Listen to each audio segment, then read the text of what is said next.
In a quiet American suburb, trouble brews behind smiling fences and freshly cut lawns. A black family, hopeful and hardworking, moves into a neighborhood they thought was safe. But one neighbor, filled with hate and envy, sets his eyes on destroying their peace. What starts as small whispers and cold stares soon grows into something darker: false complaints, constant harassment, and a dangerous plan to force them out. What he doesn't know is that truth has a way of surfacing. And when the court doors finally open, the lies he built like a tower will start to crumble. Before we continue, let us know in the comments where you are watching from today and what time you are currently watching this video. If you enjoy stories like this, make sure to like, share, and subscribe for more the day the Johnson family arrived in Maplewood Heights. The sun was high, and the air smelled like fresh paint and cut grass. Their moving truck rolled slowly into the neighborhood, rattling over the neat concrete road. Jamal Johnson, a tall man in his late 30s, stepped out first. He looked around with cautious hope, his dark eyes scanning the rows of tidy homes. His wife, Alicia, followed, carrying their youngest child on her hip, while the other two ran excitedly toward the yard. "This is it," Jamal said quietly, his hand resting on the side of the truck. "Our new start." For months, they had saved every dollar, sacrificed every extra, and worked long hours to buy this house. It wasn't the biggest on the street, but it was theirs, solid, brick-walled, with a small porch and a patch of grass in the front. For Jamal and Alicia, who had grown up in rough neighborhoods, this was more than a house. It was proof that their hard work mattered. But across the street, behind the blinds of a spotless white two-story house, someone was already watching: Walter Green. Walter had lived in Maplewood Heights for 20 years. A retired contractor with a red face and a loud voice. He liked things done his way. He liked lawns trimmed evenly, cars parked perfectly, and neighbors who looked and acted just like him. When he saw the Johnsons step out of that moving truck, his chest tightened with disgust. He muttered to himself, "Not here, not in this neighborhood." From that very moment, Walter's mission began. The first few days passed quietly. The Johnson kids, Marcus, age 10, Leah, age 8, and little Noah, barely 3, laughed in the yard, riding their bikes up and down the driveway. Alicia spent her afternoons planting flowers by the porch, while Jamal came home from his night shifts at the hospital and waved at the neighbors. Some waved back politely. Others gave stiff nods. But Walter, he never waved. He only stared. One evening, while Jamal was adjusting the mailbox, Walter walked over with heavy steps. "You folks planning to stay long?" Walter asked, his tone sharp. Jamal straightened slowly, wiping sweat from his forehead. "We bought the house, sir, so yes, we plan to stay." Walter forced a smile that didn't reach his eyes. "Just making sure. This neighborhood's got rules. Loud music, messy yards, too many cars on the street. We don't put up with that here." Jamal felt the sting in the man's words, but kept his voice calm. "We'll follow the rules. We want to keep this place nice, too." Walter grunted and walked away, muttering under his breath. That night, Alicia sat at the kitchen table with Jamal. "You felt that, didn't you? The way he looked at us." Jamal nodded. "Yeah, but let's not let one man ruin this for us. We worked too hard to get here." But Walter wasn't just one man with bad manners. He was the kind of neighbor who kept records. And soon, he began making complaints. The first was about excessive noise. He told the homeowners association that the Johnson kids were too loud when they played in the yard. Then he filed another, claiming Jamal's car was leaking oil on the driveway. When both complaints were dismissed as baseless, Walter grew angrier. He started calling the police, always for small, false reasons. One night, an officer knocked on the Johnsons' door after Walter claimed there was a disturbance. The officer found nothing but a family eating dinner. Another time, Walter reported suspicious activity because Jamal was unloading groceries at night after his shift. Each time the police came, Jamal's blood boiled a little more, but he bit his tongue. Alicia whispered to him after the officers left, "If we fight back too soon, they'll say we're the problem. We need to be smart." Meanwhile, Walter bragged to other neighbors. At a block party, he whispered, "They don't belong here. Trust me, I'll find a way to get them out." Some nodded silently, too afraid to disagree. Others shifted uncomfortably, not liking Walter's tone, but unwilling to confront him. The tension thickened. One afternoon, Leah came running inside with tears streaming down her face. "Mom, Mr. Green yelled at me. He said I should go back where I came from." Alicia's hands clenched into fists. Jamal stormed outside, but Walter was already back in his house. Curtains closed. Jamal shouted, "You don't ever talk to my daughter like that again," but silence answered him. Days later, Walter took it further. He began a petition with other neighbors, demanding that the Johnsons be removed for repeated violations of community rules. Most people ignored him, but a few signed, either out of fear or shared prejudice. Jamal held the letter in his hands one night, shaking with anger. "This man is trying to ruin us," he said. Alicia placed her hand on his. Then we fight, not with fists, not with shouting, but with truth. We won't let him take this from us. But Walter was relentless. He filed formal eviction papers, claiming the Johnsons were a public nuisance. When Jamal read those words, his stomach turned. Eviction? He can't do this. We own this house. He's trying, Alicia whispered. And if the court listens to him. Jamal looked around the room at his children, their faces full of confusion and fear. He made a silent promise. No matter what, I will not let this man tear apart my family. What began as stares and mutters had grown into a full-blown battle, and the next step would take them straight into the courtroom. The eviction notice sat on the Johnsons' dining table like a poisoned letter. Jamal read it again and again, his jaw tight, his fists clenching so hard that his knuckles turned white. Alicia sat across from him, her eyes full of quiet strength but also fear. This man is pushing us to the edge, Jamal muttered. He's playing dirty. If we don't fight back, we'll lose everything we work for. Alicia reached across and placed her hand on his. Then we fight, but we fight the right way. Not by yelling at him, not by lowering ourselves. We'll take this to court. The kid sat nearby, sensing the tension. Marcus asked softly, Dad, are we going to lose our house? Jamal's heart cracked at the question. He forced a smile. No, son, we're not going anywhere. This is our home. But deep down, he wondered if the sister would see the truth or swallow Walter's lies. That night, Jamal stayed awake long after everyone had gone to bed. He sat by the window, staring across the street at Walter's house. The blinds were closed, but Jamal could almost feel Walter's satisfaction. As if the man were sitting there, grinning in the dark, Jamal whispered under his breath, You picked the wrong family. The next morning, Jamal contacted a lawyer, a sharp, young attorney named Rebecca Moore. She met the family at their home, legal pad in hand, and listened as Jamal explained everything. Rebecca frowned as she flipped through the papers Walter had filed.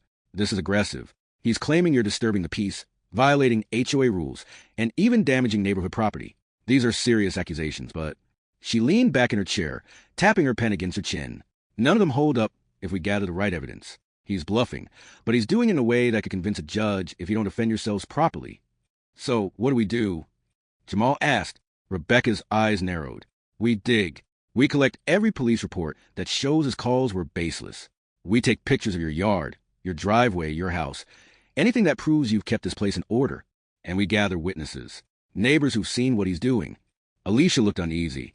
What if nobody stands up? Some people are scared of him. Others might even agree with him. Rebecca gave a small smile. Then we find the ones who aren't afraid. And if we can't, we use his own words and actions against him. Men like Walter always leave cracks in their stories. The plan was set. That evening, Jamal went door to door. Some neighbors opened their doors politely. Some closed them quickly, and some refused to answer at all. One man, Mr. Sanchez, shook his head. Walter's been here a long time. He has friends on the HOA. I don't want trouble with him. Another woman, Mrs. Miller, looked nervous. I've heard the way he talks. It isn't right, but if I testify, he'll come after me next. Jamal returned home with a heavy heart. He sat down at the kitchen table and sighed. Nobody wants to step up. But just as the silence thickened, there was a knock at the door. It was Mrs. Carter, an older woman from 3 houses down. She stepped inside with a determined look. I saw what he said to your daughter that day, she said firmly. I saw the way he yelled at her for no reason, and I've watched him harass you since you moved in. I'll testify. Someone has to tell the truth. Alicia hugged her. Thank you. You don't know how much this means. Mrs. Carter's eyes narrowed. That man thinks he runs his neighborhood. It's about time somebody stood up to him. Meanwhile, across the street, Walter was growing bolder. At night, he would stand in his driveway, arms crossed, staring at the Johnson house like a guard marking his territory. He spread more rumors at HOA meetings, telling anyone who would listen that the Johnsons were troublemakers who didn't fit the neighborhood. But his obsession was beginning to show cracks. One evening, his drinking got the better of him. At the local bar, he ranted loudly about how he'd get those people out if it's the last thing I do.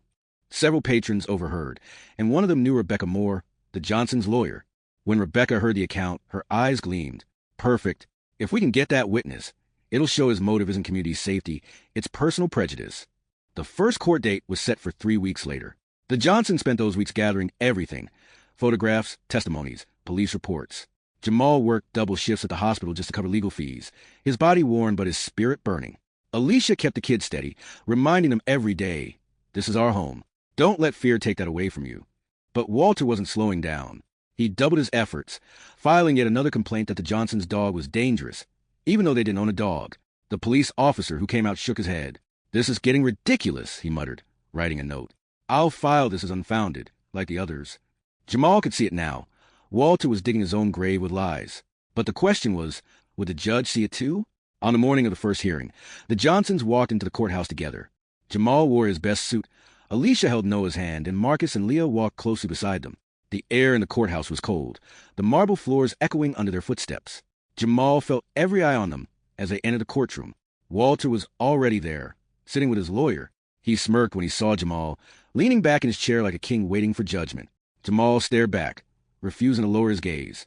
The bailiff called for order. The judge entered, stern and unreadable. Papers shuffled. The case began. Walter's lawyer rose first, launching into a speech about community standards, disruptive behavior, and protecting the quality of the neighborhood. Walter sat proudly, nodding along as if every word was gospel truth. But then Rebecca stood, her voice sharp and clear. She held up the police reports, the photographs, the petition with only a handful of signatures. She questioned Walter's complaints one by one, exposing their emptiness. Then she called Mrs. Carter to the stand. Mrs. Carter walked slowly to the witness box, but her voice was steady. I've lived here 15 years. The Johnsons have been nothing but respectful neighbors. The only problem I've seen is Walter Green harassing them. I saw him scream at their little girl. I've heard him spreading lies. This isn't about rules. This is about hate. A murmur spread through the courtroom. Walter's face turned red. He slammed his fist on the table, shouting, "She's lying." The judge's gavel struck sharply. Order in the court. For the first time, Jamal saw something shift. Walter wasn't as untouchable as he thought.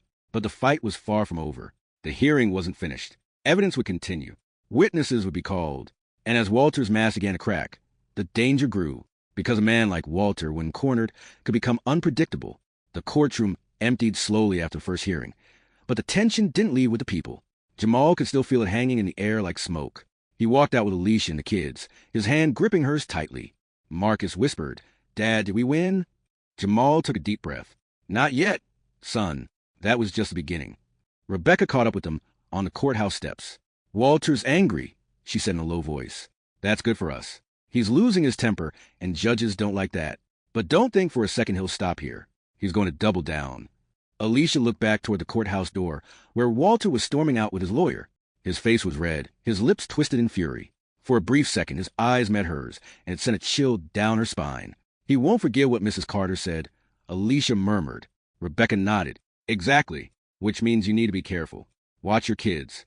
Don't give him any chance to create more lies. He's desperate now, and desperate men can be dangerous." That night, the Johnsons tried to settle back into routine, but unease filled the house. Leah refused to play outside, remembering Walter's harsh words. Marcus sat by the window, peeking through the curtains. Even little Noah sensed the tension, clinging to his mother's leg more than usual. Jamal sat with Alicia at the kitchen table again. "We can't live like this. Always watching, always waiting." Alicia put her hand on his arm. "Then we fight harder. Every lie he tells, we'll tear it apart." Across the street, Walter sat in his living room with a glass of whiskey. His lawyer had warned him, "Keep your cool. Don't lose your temper in front of the judge." But Walter's blood boiled at the thought of Mrs. Carter calling him out. "That old woman will regret opening her mouth," he muttered to himself. He slammed the glass down on the table, spilling whiskey across the surface. He didn't care about the rules anymore. This wasn't just about the Johnsons being bad neighbors. It was personal now. He wanted them gone, no matter what it took. The next morning, Jamal walked out to find a bright red notice nailed to his mailbox. It was from the HOA, citing multiple violations. Rebecca had warned him this could happen. Walter was using his influence with the board. Jamal ripped the paper down and stormed back inside. "This is insane. We've done nothing wrong."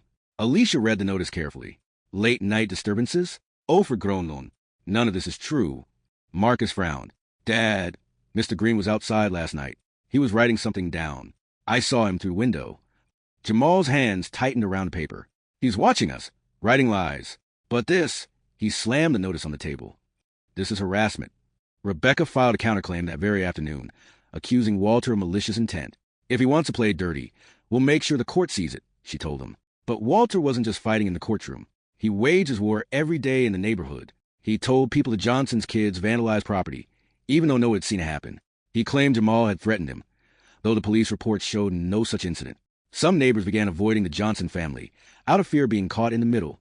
Others whispered when the Johnsons passed by. One evening, Jamal came home from work to find graffiti sprayed on his garage door. "Get out." The red paint dripped down like blood. His stomach dropped. He ran inside, calling, "Alicia, kids!" They were safe, but Alicia's face was pale. "This is crossing a line," she said, her voice trembling. Jamal called the police immediately. When the officer arrived, Walter stood across the street, pretending to water his lawn. He smirked as the flashing lights reflected off his windows. The officer shook his head as he took notes. "I'll file this as vandalism, but unless someone saw who did it." Jamal cut him off. "We all know who's behind this." The officer lowered his voice. "Off the record? Yeah, I think so too. But the law needs proof." Walter whistled loudly as the police car drove away. Jamal's fists clenched, but Alicia grabbed his arm. "Don't. That's what he wants. He wants you to lose control, so he can use it against you." Jamal nodded slowly, swallowing his anger. But deep inside, the fire grew hotter. The second court hearing approached quickly. This time, Walter came prepared. He had new evidence: photographs of trash bags near the Johnsons' curb, audio recordings of supposed late-night noise. But when Rebecca examined them, she found flaws. The trash photos were taken on collection day, like every other house. The recordings were distorted and unclear, with no proof they came from the Johnsons' home. In court, Rebecca tore through the evidence piece by piece, her voice sharp and commanding. "This is not proof. This is manipulation. Mr. Green is trying to twist ordinary, everyday things into violations." Walter squirmed in his seat, but his lawyer pushed on, painting the Johnsons as uncooperative and disruptive. The judge listened quietly, taking notes. Then Rebecca brought in a surprise witness, the bartender from Walter's local bar. He testified about hearing Walter rant about getting the Johnsons out of the neighborhood, no matter what. The courtroom grew still. Walter's face turned crimson. "That's a lie," he shouted, standing up. "This is a setup." The judge's gavel slammed. "Mr. Green, sit down. One more outburst, and I'll hold you in contempt." Walter sat heavily, but his glare burned holes through Jamal. The hearing ended with the judge postponing a final decision, saying more evidence would be needed. But Jamal could feel the shift. For the first time, Walter wasn't in control. As the Johnsons left the courthouse, Walter followed at a distance. His lawyer tried to stop him, but he pushed past. In the parking lot, he shouted across the cars, "You think you're winning? You think this is over? I'll bury you in complaints. I'll make your life hell until you leave." Jamal turned slowly, his children clutching his sides. His voice was steady, low, but firm. "We're not going anywhere, Walter. Not now, not ever." Walter's fist shook, his face twisted with rage. His lawyer dragged him away, whispering harshly in his ear. Back in her car, Alicia exhaled shakily. "He's losing control." Rebecca leaned forward from the driver's seat of her own car, rolling her window down. "Exactly. And that's when men like him make mistakes we can use." But Jamal couldn't shake the feeling that Walter's threats weren't just words anymore. They were warnings of something darker coming. That night, as he lay awake, he heard it, the sound of footsteps outside his window. He rushed to the blinds, heart pounding, but the street was empty. Still, he knew Walter wasn't done. He was just getting started. The Johnson house no longer felt like a home. It felt like a battleground. Every morning, Jamal checked the porch for new complaints or letters. Every evening, Alicia pulled the kids inside before dark, worried about what might happen if they lingered too long. The laughter that once filled their yard had turned into whispers behind closed doors. But Jamal refused to let Walter break them. One Saturday morning, he gathered his family in the living room. "Listen," he said firmly, "this man is trying to scare us into leaving. But we're stronger than that. We've come too far to give up now. We'll fight him in court, and we'll fight him by living our lives the right way. Do you hear me?" Marcus raised his hand halfway, like he was in class. "What if he doesn't stop, Dad?" Jamal swallowed hard, but kept his voice steady. "Then we don't stop either." Across the street, Walter was pacing his yard like a soldier. His lawyer had warned him, stop making scenes. But Walter couldn't help himself. He felt the neighborhood slipping away, his control fading. Every time he saw the Johnson kids riding their bikes, it felt like an insult. Every time Jamal mowed his lawn, it felt like a challenge. "This is my neighborhood," Walter growled under his breath. "Mine." The next incident came on a Wednesday evening. Jamal returned home from work to find police cars in front of his house. Panic shot through him as he jumped out of his car and ran toward the flashing lights. "What's going on?" he demanded. An officer held up his hand. "We got call about a domestic disturbance." Alicia stood on the porch with the kids behind her, her voice shaking with anger. "There's no disturbance here. We were eating dinner." Walter stood across the street, arms folded, pretending to be concerned. "I heard yelling," he told the officers. "Sounded bad. I was worried for the kids." Jamal's blood boiled. "That's a lie. He's making this up." The officer looked uncomfortable. He glanced at the Johnsons, then at Walter. "We didn't see or hear anything when we arrived. We'll file it as unfounded." He leaned closer to Jamal and whispered, I think he's wasting our time on purpose. But every call we get, we're required to check it out. Jamal nodded stiffly, his hands trembling with restrained rage. He turned to Walter and shouted across the street, "You don't scare us!" Walter smirked. "We'll see." The very next day, Rebecca called with urgent news. The judge has scheduled another hearing in 2 weeks. Walter's lawyer submitted more complaints, noise, trash, even claims your children are damaging property. They're pushing hard. Alicia groaned. How many lies can one man tell? Rebecca's tone sharpened. As many as it takes. That's why we need to fight with facts. I'll subpoena the police officers who responded to his calls. Their reports all say the same thing. No evidence of wrongdoing. That'll work in our favor. Meanwhile, Jamal decided to install cameras around the house. He set up 2 on the front porch, one by the driveway, and another in the backyard. If he comes near this house again, we'll have proof, he said, his voice heavy with determination. The cameras were barely up for 3 days before they caught something.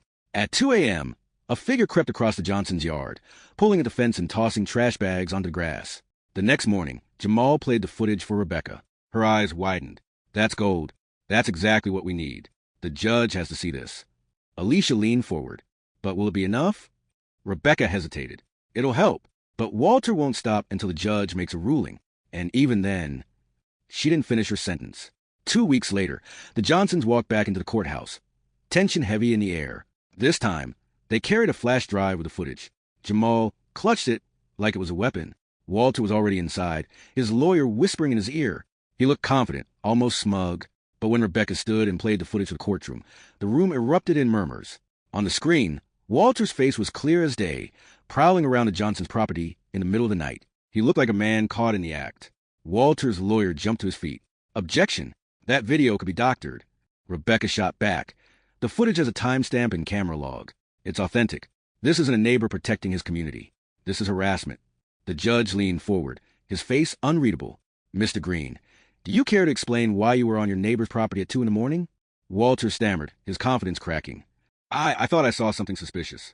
I was checking. The judge cut him off. Without notifying police? Without permission? Walter's mouth opened and closed, but no words came. His lawyer tugged at his sleeve, urging him to sit down. Jamal sat tall in his chair, his heart pounding. For once, the truth wasn't just on his side. It was visible for everyone to see. But the fight wasn't over. The judge didn't dismiss the case. Instead, he scheduled another hearing, saying he wanted all matters fully addressed before reaching a decision. As the Johnsons walked out of the courthouse, Alicia whispered, "Why didn't he just end it today?" He saw the video.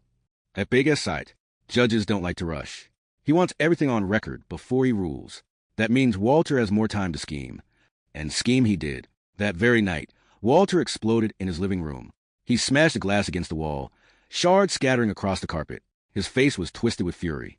They embarrass me. In front of everyone. I'll make them regret it. His wife, tired of his rants, tried to calm him. Walter, just let it go. This is getting out of hand. He spun on her, eyes wild. They don't belong here. And I'll prove it, no matter what I have to do. The next morning, Jamal found deep scratches carved into his car door. His stomach dropped. He looked up to see Walter on his porch, sipping coffee, pretending not to notice. Alicia grabbed Jamal's arm before he could storm across the street. No, we'll add this to the list. Let him keep showing who he really is. Jamal nodded slowly, his chest heaving. He could feel it now. Walter wasn't just trying to evict them. He was trying to destroy them, piece by piece. But the Johnsons were no longer the only ones watching. Other neighbors, once silent, had begun whispering. Some shook their heads at Walter's behavior. Some avoided him completely. A few even approached Jamal quietly, offering support. One man, Mr. Ellis, stopped Jamal in the grocery store. "I don't want to get dragged into court," he said nervously. "But I'll tell you this. Walter's been going around at night, snooping on people. You're not the only ones he's bothering. He's unraveling." Jamal thanked him, a spark of hope igniting. Maybe, just maybe, the tide was turning. But deep down, he knew the storm was far from over. Because men like Walter never gave up easily. They went down fighting. The scratches on Jamal's car stayed there for days. He wanted to repaint it, to erase the ugly reminder of Walter's hate. But Rebecca told him to leave it untouched. "Every mark is evidence," she explained. "Don't fix anything. We'll document it, photograph it, and use it in court." So the car sat in the driveway, scarred and ugly, a silent witness to the war on Maplewood Heights. One afternoon, Marcus walked home from school with his backpack hanging loose. He was unusually quiet. Alicia noticed immediately. "What's wrong, baby?" Marcus hesitated. "Some kids call me names. They said their parents told them We don't belong here. Leah's face fell. That's not fair, she cried. Jamal clenched his jaw. He wanted to storm over to those parents and demand answers. But Alicia's hand on his arm reminded him of the bigger picture. This is what Walter wants, she whispered. He wants us angry, reckless. Don't give him that. Jamal nodded, though his blood boiled. He hugged Marcus tightly. Listen to me, son. You belong here as much as anyone else. Don't let anyone make you believe otherwise. But Walter wasn't just poisoning minds. He was tightening his grip. At the next HOA meeting, he stood tall in front of the group, papers in his hands. The Johnsons are lowering our property values, he declared. They bring noise, trash, and constant trouble. If we don't act, Maplewood Heights will go downhill fast. A few nodded reluctantly, afraid of Walter's sharp tongue. But others shifted uncomfortably. Mrs. Carter spoke up from the back. That's not true, Walter. They've done nothing wrong. You're the only one causing trouble here. Murmurs rippled across the room. Walter's face turned red. You think I'm the problem? You think... He cut himself off, realizing he was losing control. He slammed his papers on the table and stormed out, muttering threats under his breath. News of the meeting spread. Neighbors began to take sides. Some avoided the Johnsons, afraid of conflict. Others nodded quietly in support when Jamal passed by. The neighborhood that once seemed picture-perfect was splitting down the middle. That night, Alicia sat on the couch, staring at the ceiling. This isn't just about us anymore, she whispered. He's turning the whole neighborhood upside down. Jamal rubbed his temples. Then the court has to see it. They have to. The next court date loomed closer. Rebecca worked day and night, building their case. She gathered police reports, photos, video footage, and now the car damage. She even convinced Mr. Ellis, the neighbor from the grocery store, to testify about Walter's late-night snooping. This is enough to paint a clear picture, Rebecca said confidently. Walter isn't protecting this community. He's harassing a family. But Walter had his own plans. He hired a private investigator to dig into Jamal's past. He told anyone who would listen, just wait until I bring out the truth about that man. The investigator followed Jamal, snapping photos of him at work, at the store, even dropping his kids off at school. When Jamal realized he was being tailed, he confronted the man. Why are you following me? Jamal demanded. The man shrugged. Just doing my job. Jamal's fists itched, but he walked away, his mind racing. He called Rebecca immediately. He's desperate, she said flatly. And desperate men reach for anything. Don't give him anything to use. The morning of a hearing arrived, and the Johnsons once again walked into the courthouse together. Walter was already there, smirking, his investigator seated beside him with a folder of papers. When the judge entered, Walter's lawyer went on the attack. He held up photographs of Jamal working long night shifts. This man isn't home at night. How can he possibly supervise his children properly? This community deserves responsible families. Jamal's jaw tightened, but Rebecca was ready. Working long hours to provide for your family is not a crime. It's a virtue. And while Mr. Johnson works to support his children, his wife cares for them at home. That's responsibility, not neglect. The judge nodded slightly, unimpressed with Walter's argument. Then Rebecca called Mr. Ellis to the stand. His voice shook, but he spoke clearly. I've seen Walter roaming at night, not just around the Johnsons' house, around mine too, around others. He makes people nervous. People are afraid to say it, but he's the one disturbing the peace, not them. The courtroom went quiet. Walter's lawyer tried to object, but the damage was done. Walter's reputation wasn't just crumbling, it was collapsing. Walter shot up from his seat, pointing a trembling finger at Jamal. You think you're smart, don't you? Bringing everyone against me? But you don't belong here. You'll never belong here. The judge's gavel slammed. Mr. Green, one more outburst, and I'll hold you in contempt. Walter sank back into his seat, shaking with rage. His lawyer buried his face in his hands. When the hearing ended, the judge announced he would deliver a ruling soon. The Johnsons walked out feeling hopeful, but cautious. But Walter wasn't finished. Outside the courthouse, he cornered Jamal in the parking lot, his voice low and venomous. You embarrass me today, Walter hissed. But this isn't over. I'll ruin you before the judge even has a chance. Jamal stepped forward, his voice calm but steady. You're already ruining yourself, Walter. Everyone can see it. Walter's eyes narrowed, his hands twitching. For a moment, Jamal thought he might actually attack. But then Walter turned abruptly, storming to his truck and slamming the door so hard the sound echoed through the lot. That night, as Jamal sat at the dining table, he couldn't shake Walter's words. Alicia poured him coffee and sat beside him. He's unraveling, she said softly. Jamal nodded. Yeah, but sometimes when a man unravels, he gets dangerous. Alicia's eyes met his. Then we stay strong. Together. Always. Across the street, Walter sat in his truck long after midnight, staring at the Johnsons' home. His face was shadowed, his jaw clenched. They think they're safe, he muttered. They're not. And with those words, the battle entered a darker stage, one where the law might not be the only weapon in play. The tension in Maplewood Heights was now sharp enough to cut through the air. The Johnsons lived in constant watchfulness. Cameras caught every movement around their house. But even with that protection, Jamal and Alicia couldn't shake the feeling that danger lurked just outside their door. One Friday night, Jamal sat in the living room, half dozing after a long hospital shift, when he heard a noise outside, a clattering metal against metal. He bolted upright and rushed to the front window. Through the camera feed on his phone, he saw a shadow moving near the trash cans. He ran to the door, yanking it open. "Hey!" he shouted into the night. The shadow darted away, fast and low. Jamal sprinted to the yard, but whoever it was had vanished into the dark. He checked the trash cans.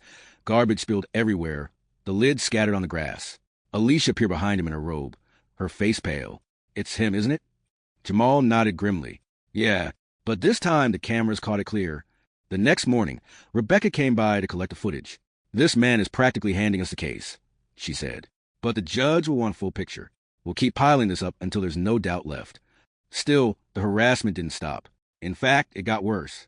A week later, Alicia drove Leah and Noah to school, only to find her car's tires slashed in the parking lot. She froze in horror, her hands shaking as she stared at the deep cuts. Leah clung to her side. "Mom, what if it was Mr. Green?" Alicia swallowed hard, forcing calm into her voice. "Don't be afraid, baby. We're okay. We'll call the police." The officers came, took photos, and filled out a report. But like always, without direct proof, their hands were tied. Walter watched from across the street when Alicia got home, his smirk wide and cruel. That evening, Jamal sat at the table, his head in his hands. "He's not just targeting me anymore. He's going after you. The kids." His voice cracked with anger. "I swear if he ever—" Alicia gripped his hand tightly. "Don't. That's what he wants. If you snap, he wins. Let the evidence speak for us." But inside, Jamal's patience was wearing thin.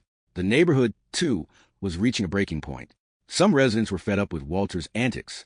Mrs. Carter spoke openly about his harassment. Mr. Ellis quietly passed word that more neighbors were noticing Walter's late-night prowling. But others stayed silent, afraid of Walter's wrath. Maplewood Heights was no longer peaceful. It was divided, tense, and restless. The next HOA meeting erupted in chaos. Walter stormed in, waving papers. "The Johnsons are ruining our community. I've filed complaints. I've submitted evidence. Why isn't anything being done?" Mrs. Carter stood up, her voice strong. "Because your evidence is lies, Walter. You're the problem, not them." Shouts filled the room. Neighbors argued back and forth, some defending the Johnsons, others too afraid to speak above a whisper. Walter slammed his fist on the table. "Mark my words, they won't last here." Jamal, who had come to observe quietly, stood tall. "We're not leaving, Walter. You'll have to face the truth sooner or later." Walter's face twisted. For a moment, it looked like he might strike Jamal right there. Instead, he stormed out, slamming the door so hard it rattled the windows. After that night, Jamal knew Walter was more dangerous than ever. 2 days later, a brick shattered the Johnsons' living room window in the middle of the night. Glass sprayed across the carpet, the crash waking the whole family in terror. Marcus dove to the floor, Leah screamed, and Noah cried in Alicia's arms. Jamal grabbed his phone and called the police, his voice shaking with rage. Officers arrived, searched the area, and found nothing. But the cameras showed a figure in a hooded jacket sprinting away. The size, the build, it was Walter. When Rebecca saw the footage, her eyes hardened. This isn't just harassment anymore. This is criminal. We'll push for charges. At the next court hearing, Rebecca laid everything out. The video of Walter prowling, the vandalized car, the slashed tires, the broken window. Police officers testified about his false reports. Mrs. Carter and Mr. Ellis spoke about his late-night prowling. Walter sat in the defendant's chair, his jaw tight, his fists clenched. When the footage of him creeping through the Johnsons' yard played again, whispers filled the courtroom. His lawyer tried to spin it. Mr. Green was simply acting as a concerned neighbor. He believed he saw suspicious activity. Rebecca pounced. At 2 a.m, throwing trash, slashing tires, breaking windows. That's not a concerned neighbor. That's a man obsessed with destroying a family. The judge's expression grew colder with every piece of evidence. "Mr. Green," he said sternly, "your behavior raises serious questions about your intent." Walter's face turned crimson. He shot to his feet. "This is all lies. They're framing me." The gavel slammed. "Sit down, Mr. Green, or I'll hold you in contempt." Walter dropped back into his seat, seething. He looked across the courtroom at Jamal, his eyes blazing with hatred. The hearing adjourned, but the Johnsons left with a growing sense of hope. Rebecca was confident. He's cornered now. His mask is off. The judge sees it, but stays sharp. Men like him lash out when they feel the walls closing in. That night, Jamal sat in the quiet of the living room, staring at the boarded-up window. Alicia joined him, resting her head on his shoulder. "He's desperate," she whispered. Jamal nodded. "Yeah, and desperate men make mistakes. We just have to hold on." But across the street, Walter was pacing again. His lawyer had warned him to stop, begging to calm down, but Walter couldn't. His pride was shattered, his control slipping away. "They think they've beaten me," he muttered, gripping a glass so tight it cracked in his hand. Blood dripped onto the carpet, but he didn't notice. This isn't over. Not by a long shot. And as the Johnsons tried to sleep that night, Jamal couldn't shake the feeling that the worst was yet to come. Because Walter wasn't just fighting to win anymore. He was fighting not to lose. The broken window was just the beginning. After the hearing where the judge called out Walter's behavior, he became more reckless. His calm, smug front was gone. Now, he was a man unraveling, and the whole neighborhood could see it. Jamal felt it every day. The shift in the air, the way Walter lingered outside his house longer than usual, pacing with restless energy. Even the dog, usually quiet, barked whenever Walter's footsteps crunched on the pavement. One Tuesday morning, Jamal was leaving for work when he noticed a nail stuck in his driveway. Not just one, dozens of nails, scattered carefully where his car tires would roll over them. He froze, staring down at the glittering metal points.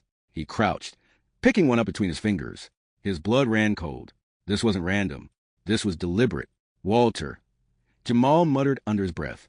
Instead of raging, Jamal walked back inside and called Rebecca. She answered on the second ring. "He's escalating again," Jamal said, his voice clipped. "Nails in my driveway." Rebecca sighed heavily. "Document it. Photos, video, timestamp. Then clear them out carefully. Don't give him the satisfaction of a blow-up. The judge needs to see the pattern." By the time Alicia came down, Jamal had a trash bag full of nails. She looked at him with wide eyes. What if you didn't see them in time? If the kids had stepped on one? Her words cut off. She didn't need to finish. Jamal already pictured Noah or Leah running out barefoot, screaming in pain. His fists clenched. This man has no line he won't cross. Later that week, something worse happened. It was past midnight when Marcus, who had been gaming quietly in his room, smelled something strange, smoke. He pulled off his headphones, sniffing the air. His heart raced. It wasn't just in his room. The smell was coming from the kitchen. He bolted downstairs, only to find the back porch smoldering. Someone had tossed a lit piece of paper onto the wooden deck, and though it hadn't fully caught, the edges of the wood were blackened, glowing faintly. "Dad!" Marcus shouted in panic. "Fire!" Jamal and Alicia rushed down. Jamal grabbed the fire extinguisher and sprayed the deck until it hissed and died. Alicia scooped Noah and Leah into her arms, holding them tight. When the flames were gone, Jamal stood in the cold night air, breathing hard, staring at the charred wood. His hands trembled, not from fear, but from fury. "This isn't harassment anymore," he said. His voice was low, dangerous. "This is attempted arson." The police came within minutes. Officers took photos, collected what little evidence there was. One officer turned to Jamal. "If you've got cameras, check them. This could be the break we need." Jamal rushed inside, replaying the footage from the backyard. There was grainy but clear enough. A figure creeping across the yard, striking a match, tossing the burning paper. The walk, the build, the outline, it was Walter. When Alicia saw it, she gasped. He could have burned the whole house down. With us inside. The officers took the footage, their expressions dark. "This crosses a line." One said, "We'll forward this to the DA. This isn't just neighbor trouble anymore. This is criminal." News spread quickly in Maplewood Heights. By the next morning, the Johnsons' home was the talk of the entire neighborhood. Some neighbors, horrified, brought over food and offers of help. Others avoided eye contact, too scared to get involved. But Walter, he acted as if nothing had happened. He watered his lawn, waved at passing cars, and even whistled while taking his trash out. To Jamal, that calm act felt more threatening than anything else. 2 days later, there was another court hearing. Rebecca walked into the courtroom with fresh evidence, the attempted arson footage. She looked confident, but Jamal noticed the way her lips pressed into a thin line. "This is no longer just harassment," she told the judge firmly. "This is a clear danger to human life. Mr. Green has escalated beyond disputes. He attempted to set fire to the Johnsons' home with their children inside. We are demanding immediate protective action." The judge leaned forward, studying the footage carefully as it played. Walter shifted uneasily in his seat, his lawyer whispering frantically in his ear. Finally, the judge spoke. "Mr. Green, this court is troubled by the evidence presented. I am ordering a temporary restraining order. You are to have no contact with the Johnsons, their property, or their family. Violation will result in immediate arrest." Walter's face turned beet red. He slammed his fist on the table. This is outrageous. They're framing me with doctor footage. The gavel came down sharply. Enough. Another outburst, and you'll be removed from this courtroom. Jamal sat silently, his hands folded, but inside he felt a flicker of relief. For once, the law was stepping in to draw a line. But outside the courthouse, as everyone filed out, Walter caught Jamal's eye. For a brief second, the mask slipped. His smile was cold, his eyes burning with hatred. He mouthed something across the crowd. This isn't over. Rebecca noticed. She touched Jamal's arm. Don't react. Let him dig his own grave. But Jamal couldn't shake the chill in his chest. Walter wasn't bluffing. That night, Alicia couldn't sleep. She kept checking the locks, peeking through the curtains, listening for every sound outside. Jamal finally pulled her close. We're not alone in this, he said softly. The cameras, the police, the courts, they're closing in on him. He's losing. And when he loses, the truth will stand. But Alicia whispered what Jamal already feared deep down. Men like Walter don't go down quietly. And as the street outside grew silent, a storm was gathering, one that would test the Johnsons' strength like never before. Because Walter Green was cornered. And cornered men are the most dangerous of all. The restraining order was supposed to bring peace, but it only made Walter more dangerous. He felt cornered, and everyone knew it. For the Johnson family, life became a tightrope walk, always watching, always waiting for the next strike. Jamal tried to keep things normal for the kids, but it wasn't easy. Every creak of the floorboards at night, every shadow outside the window, set everyone on edge. Marcus stopped riding his bike alone. Leah wouldn't even play in the front yard anymore. And Alicia, she never let Noah out of her sight. The house that once felt like a dream now felt like a fortress under siege. Still, Jamal told himself to stay calm. He had faith in Rebecca, in the judge, in the evidence stacking up against Walter. But deep down, a fire was building inside him, a fire that burned hotter with every new threat. The breaking point came one Friday evening. Jamal returned from work to find their garage door defaced, spray painted in dripping red letters with the words, "Get out before it's too late." Alicia stood nearby, her arms wrapped around Leah, her eyes brimming with tears. "The kids saw it before I could stop them," she whispered. Marcus's face was pale. "Mom, what if he actually does something? What if he comes inside one night?" Jamal clenched his fists, the veins in his arms throbbing. He wanted to storm across the street, pound on Walter's door, and end it right there, but he forced himself to breathe. That's what Walter wanted, for him to snap, to lose control. Instead, Jamal called Rebecca. Within an hour, she was at the house, her phone snapping pictures. "This is intimidation. Plain and simple," she said. "The judge will have no choice but to move faster now." But Walter wasn't slowing down. Later that night, Jamal peeked through the curtains and saw Walter sitting on his porch. He wasn't reading a paper or talking to anyone. He was just sitting there, staring. His porch light cast a glow across his sharp features. He looked calm, too calm. The stare went on for minutes. Jamal finally let the curtain fall, his chest tight. "He's trying to break us," he muttered. The weekend brought another shock. A neighbor, Mrs. Alvarez, knocked on their door. She looked nervous, glancing over her shoulder as if someone might see her. I shouldn't be here long," she whispered. "But I wanted you to know. Walter's been talking. He's telling people around here that you're troublemakers, that you're dangerous. He even said you were involved in crime before moving here." Alicia gasped. "That's a lie. Jamal works 2 jobs. I run a daycare. How can anyone believe that?" Mrs. Alvarez sighed. "People believe what they want to believe, but not all of us. Some of us know the truth. I just thought you should hear from me." She left quickly, her shoulders hunched. Jamal stood in the doorway, his jaw set. Walter wasn't just attacking them directly. He was poisoning the entire neighborhood against them. By Monday morning, the whispers had spread. At the grocery store, Jamal noticed people looking at him differently. Some neighbors who once smiled now avoided eye contact. It was like Walter's lies were a disease spreading through the streets. But Jamal refused to back down. The next court date came quickly. Rebecca entered with her usual calm, but Jamal could tell she was ready for battle. They presented the new photos, the garage door threats, the arson attempt, the restraining order violation, where Walter was caught staring from his porch for hours. Walter's lawyer tried to spin it all. "My client is being harassed by the Johnsons. They're manufacturing incidents to destroy his reputation." But then Rebecca dropped the footage from a neighbor's security camera. Unbeknownst to Walter, another house down the street had picked up his late-night movements, walking near the Johnsons' property with a spray paint in hand. The courtroom went silent. Walter's lawyer looked like the ground had vanished beneath him. Walter himself exploded. "That's not me. That's not me, you hear me? They're framing me." The judge's voice thundered. "Enough. One more outburst, Mr. Green, and you'll be escorted out. The gavel slammed, echoing through the room. Afterward, Jamal and Alicia sat in the courthouse lobby, waiting for Rebecca. Jamal rubbed his temples. He's cracking, Alicia.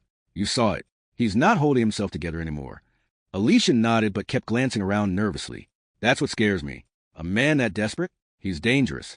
That night proved her right. Around 2 a.m., Jamal woke to a sound outside. Not the usual creak or dog bark. This was different. A scraping sound, metal against metal. He slipped out of bed, heart pounding, and looked through the window. There, in the shadows near the garage, was Walter. He was hunched, working at the side door with something shiny in his hand. Jamal's blood turned to ice. He's trying to break in. He rushed downstairs quietly, dialing 911 with one hand and grabbing a heavy flashlight with the other. 911, what's your emergency? The operator asked. There's a man trying to break into my garage, Jamal whispered. It's my neighbor. He's under a restraining order. Please send someone fast. The operator assured him officers were on the way. Jamal, shaking, crept to the door and listened. The scraping grew louder. Suddenly, headlights cut through the night. Police cruisers screeched into the driveway, red and blue lights flashing across the house. Walter froze, caught in the beams like a trapped animal. Step away from the door. Hands where we can see them, an officer shouted. Walter dropped the tool and raised his hands, but his face twisted with rage. This is a setup. They're framing me. I'm the victim. Officers cuffed him and led him toward the car. Neighbors peeked out their windows, watching the spectacle unfold. For a moment, Jamal stood at the door, watching Walter struggle against the officers. Their eyes met. Walter's voice cut through the night. This isn't over, Johnson. You'll regret ever moving here. The word sent a chill down Jamal's spine. As the squad car pulled away, Alicia slipped her hand into his. Her grip trembled. What if he finds a way out? What if the system doesn't stop him? Jamal stared at the fading lights of the patrol car. Then we'll keep fighting. We're not leaving. Not now. Not ever. But inside, he knew the real battle wasn't over. It was only reaching its breaking point. And when it broke, someone was going to fall hard. The night of Walter's arrest left the neighborhood buzzing. The flashing red and blue lights, the sight of him being dragged off in handcuffs. It was the talk of the entire block. But Jamal and Alicia knew better than to celebrate too early. People like Walter didn't quit. Not when they felt cornered. The next morning, Rebecca called. He's been charged with attempted breaking and entering, violation of a restraining order, and criminal harassment. But his lawyer's already pushing for bail. Bail! Alicia's voice cracked. After everything he's done, at big sight, that's how the system works. But the judge isn't blind. With all the evidence we collected, this hearing could decide everything. Jamal felt the weight settle on his shoulders. This wasn't just about them anymore. This was about their right to live in peace, about proving that people like Walter couldn't bully families into silence. The hearing was set for Friday. Those days leading up to it stretched endlessly. Walter's absence was felt across the street, the empty porch, the silent house. Yet, in some strange way, his presence lingered. The Johnsons kept the blinds drawn, the security cameras rolling, the doors triple-locked. At night, Jamal lay awake, listening for sounds that weren't there. By the time Friday arrived, the tension in his chest was unbearable. The courthouse was packed. Reporters had caught wind of the story. A black family harassed by a racist neighbor. The system finally forced to take a stand. Cameras flashed as Jamal and Alicia walked in, holding hands tightly. Their kids left at home with a trusted friend. Walter was already there. He sat at the defense table, his face pale but defiant, his jaw clenched. His lawyer whispered furiously in his ear, but Walter's eyes locked on Jamal the second he entered the room. The look wasn't anger this time. It wasn't arrogance. It was desperation. Rebecca leaned over to Jamal. That's a man who knows the walls are closing in. The judge entered, and everyone rose. The air was thick, almost suffocating. The proceedings began. Walter's lawyer went first. He painted Walter as a victim of paranoia, a lonely man unfairly targeted. He claimed the Johnsons were exaggerating, twisting harmless actions into threats. My client has lived here for 20 years. He's a respected member of the community. These newcomers have taken every opportunity to destroy his life. Murmurs spread through the courtroom. Jamal clenched his fists but stayed silent. Then it was Rebecca's turn. She stood tall, her voice steady. This case isn't about exaggeration. It's about survival. This family was targeted, harassed, and terrorized for one reason only: the color of their skin. We have evidence. We have witnesses. And we have the truth. One by one, the pieces fell into place. Photos of the spray-painted threats. Videos of Walter lurking outside. Testimonies from neighbors like Mrs. Alvarez, who bravely came forward to tell the court about Walter's lies. And finally, The damning security footage of Walter, caught red-handed with a spray paint and a tool in his hand at the Johnson's garage. The room was silent as the footage played. Walter shifted in his seat, sweat beading on his forehead. When the video ended, Rebecca's voice cut through the silence. This man wanted to drive them out. He wanted them to live in fear every single day. But this is America. And in America, no family should ever be forced from their home because of the color of their skin. The courtroom erupted in quiet whispers. Walter's lawyer tried to recover, stammering about misinterpretations and lack of context. But the damage was done. The judge leaned forward, his eyes hard. Finally, it was time for closing words. Walter himself stood, ignoring his lawyer's tug at his sleeve. "I'm not the villain here," he shouted, his voice cracking. "They came into my neighborhood and ruined everything. My peace, my life. They don't belong here, and everyone knows it." Gasps filled the courtroom. His lawyer buried his face in his hands. Rebecca calmly turned to the judge. "Your Honor, I think Mr. Green has just proven our case better than any of us could." The judge's gavel slammed down. The room fell silent. He looked at Walter, then at the Johnsons. His voice was steady, commanding. "Mr. Green, I have presided over many cases of neighbor disputes. But this is something darker. This is hate dressed as concern. This is intimidation disguised as property rights. And let me be very clear, this court will not tolerate it." Walter swallowed hard, his defiance slipping. The judge continued. "You harassed this family. You defaced their property. You attempted to break into their home. You poisoned your community with lies. And you did it all because of the color of their skin. That is not just unacceptable, it is shameful." Walter's lip trembled. For the first time, he looked small. "I am granting the Johnson family full protection under the law," the judge declared. "A permanent restraining order will be placed against you. You'll be fined for damages. And as for your criminal charges, those will proceed to trial, where a jury will decide your future." The gavel struck again. Walter's shoulders slumped. His eyes filled with tears, not of remorse, but defeat. He turned to look at Jamal, but there was no fire left in his gaze. Only the crushing weight of a man who realized he had lost everything. The bailiffs moved to escort him out. Reporters scribbled notes furiously. The Johnsons sat frozen, hearts pounding, barely able to believe it was over. As Walter was led away, Jamal reached for Alicia's hand. She squeezed it, tears streaming down her cheeks. The judge's final words echoed in Jamal's head. "Hate has no home here." For the first time in months, Jamal felt the weight lift, not just for his family, but for every family who had ever been told they didn't belong. Outside the courthouse, the air felt lighter. The sky seemed brighter. Cameras flashed as reporters rushed forward, asking questions. But Jamal just smiled and held his wife close. They weren't going anywhere. And no one, not even Walter, could change that now. If you like this story, make sure to like, share, and subscribe. Also and other to strengthen our community. Let us know in the comments where you are watching from and what time you are currently watching this video.